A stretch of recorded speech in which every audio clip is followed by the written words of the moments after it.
ಬಹುಶಃ ಮಾನ್ಯ ವೆಂಕಟೇಶ್ವರ ರೆಡ್ಡಿ ಅವರು 2008ರಿಂದ 2013ರ ಮಧ್ಯೆ ಭಾರತೀಯ ಜನತಾ ಪಕ್ಷ ಈ ರಾಜ್ಯದಲ್ಲಿ ಆಡಳಿತ ಮಾಡಿದಂಥ ಸಂದರ್ಭದಲ್ಲಿ ರೆಡ್ಡಿ ಅವರು ಈ ಜಿಲ್ಲೆಯಲ್ಲಿ ಒಬ್ಬ ಹಿರಿಯ ಶಾಸಕರು, ಚುನಾವಣೆಗಾರರು. ಇವತ್ತು ಈ ರಾಜ್ಯದ ಪ್ರಭಾವಿ ಮತ್ತು ಸಾಮಾನ್ಯ ಜನರ ವಿಶ್ವಾಸವನ್ನು ಗಳಿಸಿರ್ತಕ್ಕಂಥ ಒಬ್ಬ ನಾಯಕ.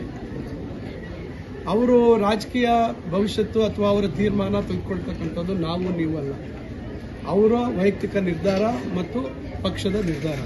ಅದರಿಂದ ಅದ್ರ ಬಗ್ಗೆ ನಾವ್ಯಾರು ಏನು ಚರ್ಚೆ ಮಾಡ್ತಕ್ಕಂಥ ಪರಿಸ್ಥಿತಿ ಅಥವಾ ಸಂದರ್ಭ ಉದ್ಭವ ಆಗಿದೆ. ಅನುದಾನದ ಕೊರತೆ ರೆಡ್ಡಿ ಅವರು ಈ ಜಿಲ್ಲೆಯಲ್ಲಿ ಒಬ್ಬ ಹಿರಿಯ ಶಾಸಕರು.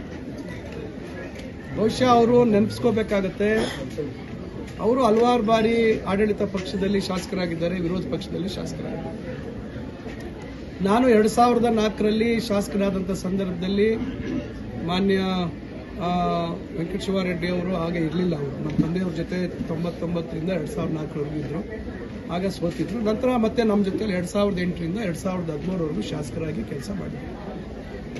ಬಹುಶಃ ಮಾನ್ಯ ವೆಂಕಟೇಶ್ವರ ರೆಡ್ಡಿ ಅವರು 2008ರಿಂದ 2013ರ ಮಧ್ಯೆ ಭಾರತೀಯ ಜನತಾ ಪಕ್ಷ ಈ ರಾಜ್ಯದಲ್ಲಿ ಆಡಳಿತ ಮಾಡಿದಂಥ ಸಂದರ್ಭದಲ್ಲಿ ಏನೇನು ಅನುದಾನದ ವಿಚಾರದಲ್ಲಿ ವ್ಯತ್ಯಾಸಗಳಿತ್ತು ಅಂತಕ್ಕಂಥದ್ದು ಬಹುಶಃ ಅವರು ನೆನೆಸ್ಕೋಬೇಕು. ಪಕ್ಷದ ಶಾಸಕನಾಗಿದ್ದೆ, ಅವರು ಜೆಡಿಎಸ್ ಪಕ್ಷದ ಶಾಸಕರಾಗಿದ್ದರು. ವಿರೋಧ ಪಕ್ಷದಲ್ಲಿ ನಾವು ಕೆಲಸ ಮಾಡಿದ್ದೇವೆ. ಏನೆಲ್ಲ ಪರಿಸ್ಥಿತಿಗಳನ್ನು ಎದುರಿಸಿದ್ದೀವಿ ಅಂತಕ್ಕಂಥದ್ದು ನಮಗೂ ಅವ್ರಿಗೆ ಗೊತ್ತಿದೆ.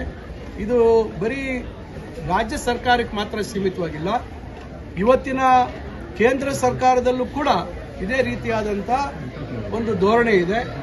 ಎಲ್ಲಿ ಕಾಂಗ್ರೆಸ್ ಪಕ್ಷದ ಆಳ್ವಿಕೆ ಇರ್ತಕ್ಕಂಥ ಸರ್ಕಾರ ಅಥವಾ ವಿರೋಧ ಪಕ್ಷದ ಆಳ್ವಿಕೆ ಇರ್ತಕ್ಕಂಥ ಸರ್ಕಾರಗಳಿಗೆ ಯಾವ ರೀತಿ ಅನುದಾನ ಹಂಚಿಕೆ ಆಗ್ತಾ ಇದೆ ಅಂತಕ್ಕಂಥದ್ದು ಮತ್ತು ಬೇರೆ ಬೇರೆ ಈಗ ಬಂಡವಾಳ ಹೂಡಿಕೆ ಬಗ್ಗೆ ಈಗ ಇತ್ತೀಚೆಗೆ ಆರ್ಟಿಫಿಷಿಯಲ್ ಇಂಟೆಲಿಜೆನ್ಸ್ ರಿಸರ್ಚ್ ಸೆಂಟರು ಮತ್ತೊಂದು ಇವತ್ತು ವಿಜಯವಾಡ ಇದು ನಾವು ವಿಶಾಖ